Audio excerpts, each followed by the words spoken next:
2026 looks set to be an absolutely banging year for films, and these are the ones that I'm most looking forward to. Kicking off the list is Return to Silent Hill. This psychological horror film is based on the cult classic PlayStation 2 video game Silent Hill 2, and is widely regarded as being the best story in the franchise. It's returning all of the original filmmakers from the first film, which has gone on to become something of a cult classic. I'm very cautiously anticipating this film. Next up is the Gore Verbinski directed film Good Luck, Have Fun, Don't Die, starring Sam Rockwell.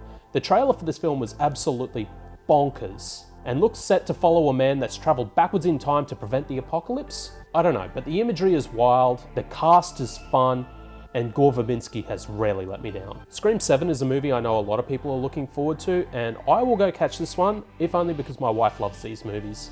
I'm a little bit disappointed that the characters from the previous film aren't making a return, but am excited for the return of Neve Campbell. Hopefully she'll get a decent send-off this time. Project Hail Mary is a film that a lot of people should be looking forward to. It's from the author of the film The Martian, which I really enjoyed, and Project Hail Mary stars Ryan Gosling as a man on a mission to save Earth from an impending tragedy. If you haven't read the book, I would avoid watching the trailer because there's pretty massive spoilers, but this is a movie that's going to be on a lot of people's radars. Super Mario Galaxy's out in early April. This is the sequel to the billion-dollar making Super Mario animated film. This will be a fun time at the movies, pretty much guaranteed.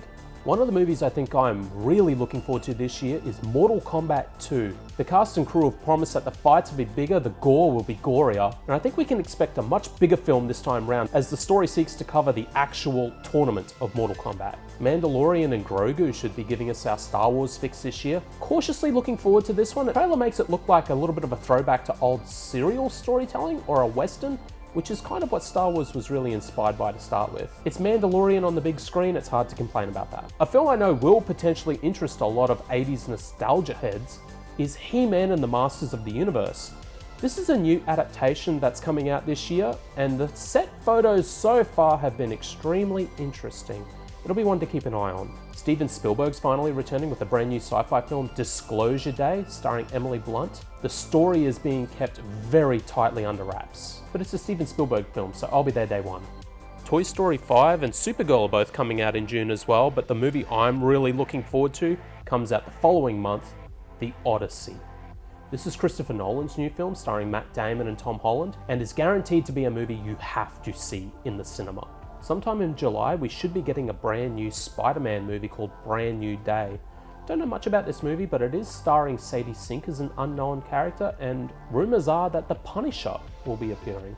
Tom Holland's Spider-Man movies have always been a lot of fun, and hopefully a return to familiar characters will be the kick in the box office that Marvel movies desperately need this year. Even though history and experience would tell me otherwise, I'm also optimistic about the new Resident Evil movie that's coming from Zach Krieger. He directed the critically acclaimed Barbarian and last year's very well received Weapons.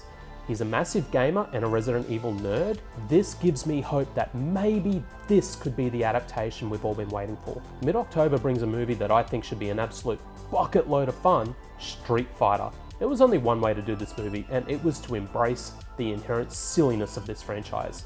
It's high camp, it looks fun, it's colourful. All they need to do to stick the landing is make sure the action choreography is on point. And based on the teaser trailer released so far, looks like they have. Right at the end of the year on December 18, we have two major films releasing on the same day that neither one seems willing to back down from. The first one is Dune Part 3 by Denis Villeneuve. Based on the novel Dune Messiah, this will cap off the Dune trilogy that he has always had in mind from the moment he created the first. Timothée Chalamet, fresh off what I assume is many award wins for Marty Supreme, returns here.